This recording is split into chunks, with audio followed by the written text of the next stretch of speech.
Assalamualaikum warahmatullahi wabarakatuh.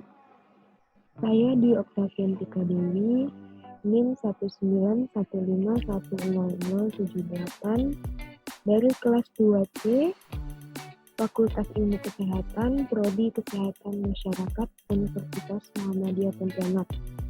Di sini saya akan menjelaskan materi tentang penggolongan obat. Obat dan jenis obat yang beredar. Obat adalah bahan atau paduan bahan-bahan yang siap untuk digunakan untuk mempengaruhi atau menyelidiki sistem fisiologis atau keadaan-keadaan patologi dalam rangka penetapan diagnosa, pencegahan, penyembuhan, pemulihan, peningkatan kesehatan, kontrasepsi, dan sediaan biologis. Macam obat yang digunakan dalam pelayanan kesehatan adalah yang pertama obat paten. Obat dengan nama dagang dari pabrik yang memproduksinya. Yang kedua, obat generik. Obat dengan nama generik yaitu nama resmi yang telah ditetapkan dalam Pharmacope Indonesia dan INN International Non-Proprietary Name untuk zat yang berkhasiat yang dikandungnya. Yang terakhir adalah obat esensial, adalah obat yang terpilih yang paling dibutuhkan untuk pelayanan kesehatan, mencakup upaya diagnosa, profilaksi, terapi, dan rehabilitasi yang harus tersedia pada unit pelayanan kesehatan sesuai dengan tingkatnya.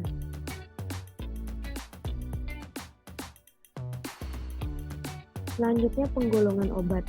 Untuk meningkatkan keamanan dan ketepatan penggunaan obat serta pengamanan distribusinya, obat yang beredar di Indonesia digolongkan menjadi 6, yaitu yang pertama ada obat bebas OTC over the counter. Obat bebas adalah golongan obat yang dalam penggunaannya tidak membahayakan dan masyarakat dapat menggunakannya tanpa pengawasan dokter. Obat-obat dalam golongan ini dapat diperoleh bebas tanpa resep dokter dan dapat dibeli di apotek, toko obat yang berizin maupun warung-warung kecil. Dalam rangka pengamanan dan peningkatan pengawasan obat yang beredar diperlukan penandaan yang mudah dikenal. Golongan obat bebas memiliki tanda khusus lingkaran berwarna hijau dengan garis tepi berwarna hitam. Termasuk dalam golongan obat bebas antara lain tablet vitamin C, tablet vitamin B kompleks, obat gosok remason, bedak salisil, dan sebagainya. Nah, ini adalah lambang obat bebas warna hijau dengan lingkaran tepi berwarna hitam. Obat bebas terdaftar. Golongan obat ini dalam jumlah tertentu atau dalam jumlah terbatas, penggunaannya cukup aman, tetapi apabila terlalu banyak akan menimbulkan efek kurang baik. Pemakaian obat ini tidak perlu pengawasan dokter sampai jumlah tertentu dan diperoleh tanpa resep dokter di apotek, toko obat berizin, dan warung-warung. Golongan obat bebas terbatas pada kemasannya bertanda khusus, lingkaran berwarna biru dengan garis tepi berwarna hitam dan harus dilengkapi dengan tanda peringatan PI 1 sampai P1 sampai P6 sebagai berikut. P1 awas obat keras, bacalah aturan memakainya. Contoh tablet Delcolgen Paramex Neozet. Yang kedua P2 awas obat keras hanya untuk kumur, jangan ditelan. Contoh obat kumur betadin atau Listerine.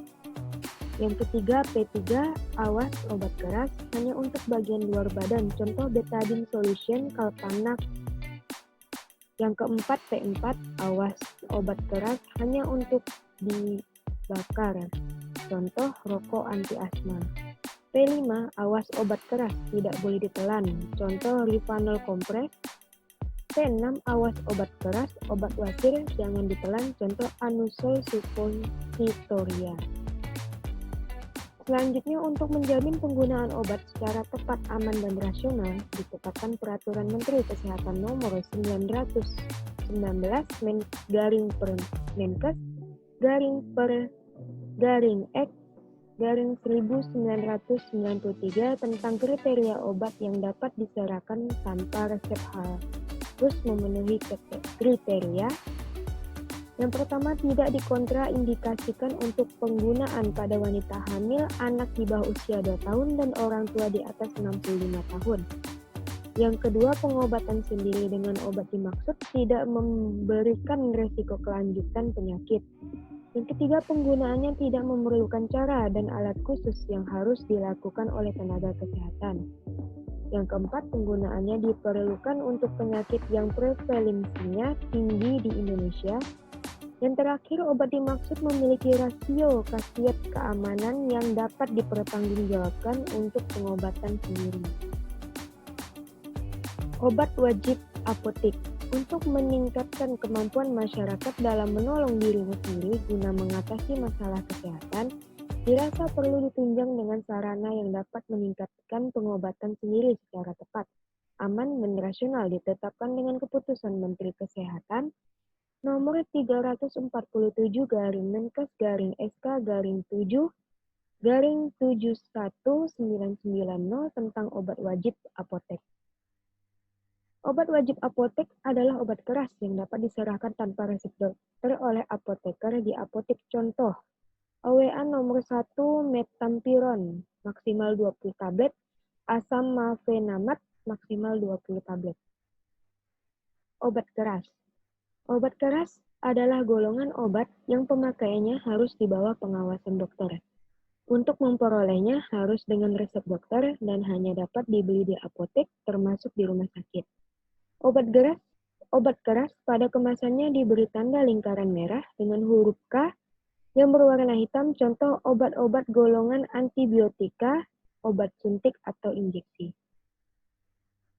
Psikotropika. Obat ini merupakan golongan obat yang berbahaya yang pemakaiannya harus di bawah pengawasan dokter dan untuk mendapatkannya harus dengan resep dokter di apotek atau di rumah sakit. Obat psikotropika adalah obat yang digunakan untuk tujuan pengobatan yang menyangkut masalah kejiwaan atau mental. Golongan obat ini banyak disalahgunakan pemakaiannya oleh segolongan anggota masyarakat. Contoh, tablet Valium, Velisan B, Magadon, dan Dumolit. Yang terakhir adalah narkotika. Narkotika merupakan obat atau bahan yang bermanfaat di bidang pengobatan dan ilmu pengetahuan, namun di sisi lain dapat menimbulkan ketergantungan. Penyalahgunaan obat golongan ini dapat berakibat buruk pada tubuh pemakainya, juga merugikan keluarga, lingkungan, dan masyarakat. Untuk mendapatkan obat ini harus dengan resep dokter dan tidak boleh dilakukan pengulangan, harus menggunakan resep yang baru. Obat ini hanya dapat diperoleh di apotek, rumah sakit, sebagai contohnya antara lain morfin dan kodein. Untuk meningkatkan keamanan dan ketetapan penggunaan obat serta pengamanan distribusi untuk golongan obat psikotropika dan narkotika, pemerintah melakukan pengawasan secara ketat dengan diterbitkannya Undang-Undang Nomor 5 Tahun 1997 tentang psikotropika dan Undang-Undang Nomor 22 Tahun 1997 tentang narkotika. Sekian yang dapat saya sampaikan dengan materi penggolongan obat. Apabila ada salah-salah kata, mohon dimaafkan. Wassalamualaikum warahmatullahi wabarakatuh.